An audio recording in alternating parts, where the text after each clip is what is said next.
In the beginning, there was only Shiva, formless and free. For an eternity, he simply was. And then, out of his great love,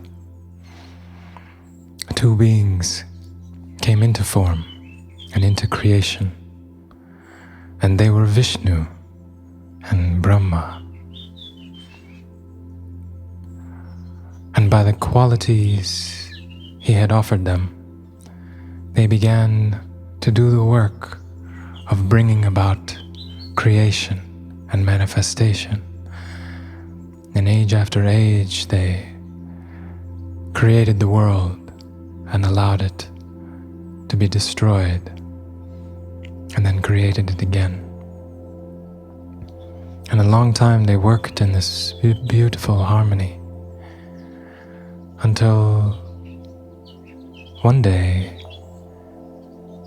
a thread of arrogance was born in each of them, and they began to argue about which of them was greater.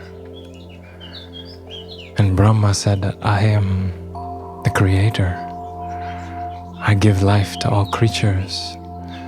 Surely there is none greater than I.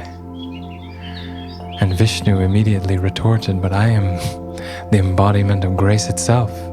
I care for all living beings. Is there anyone they worship more than I? Just this seed of arrogance, an argument began. And it grew and grew until almost they were ready to do battle. And Shiva, who all this time was formless, and yet as pure awareness observing everything, finally felt to intervene. And for the first time he took form as an infinite column of light, separating Vishnu and Brahma. And immediately they were astounded, for neither of them had created this.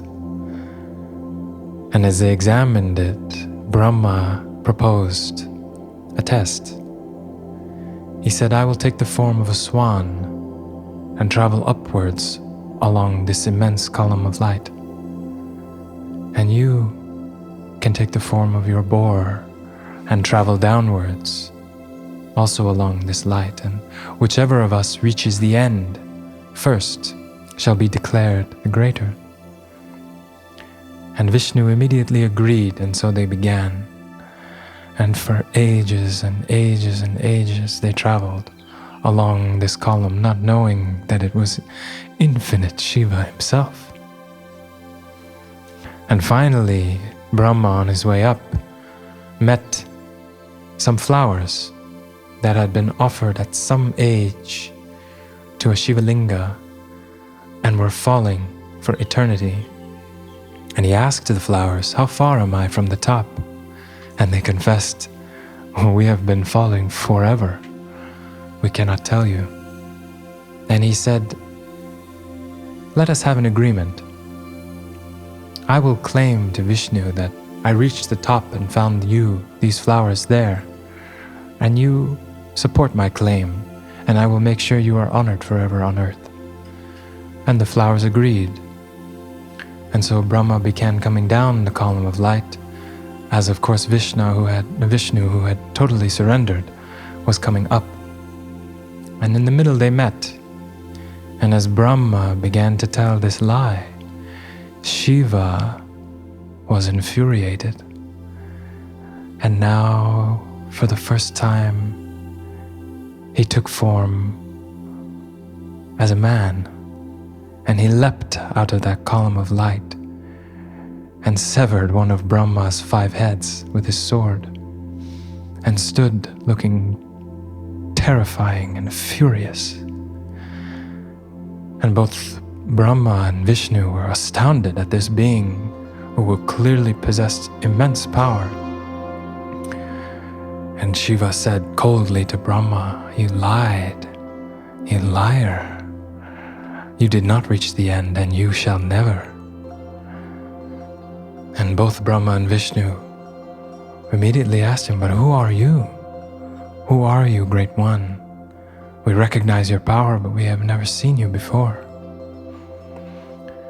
And Shiva looked at them both and sensed their differing maturities, and he declared that, Brahma, since you were not seeking earnestly, since you were more interested in reaching the end rather than reaching the truth, you shall not know my nature.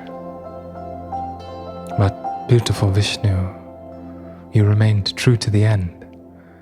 You came back humbly and declared yourself unequal to this task, and now you shall know who I really am.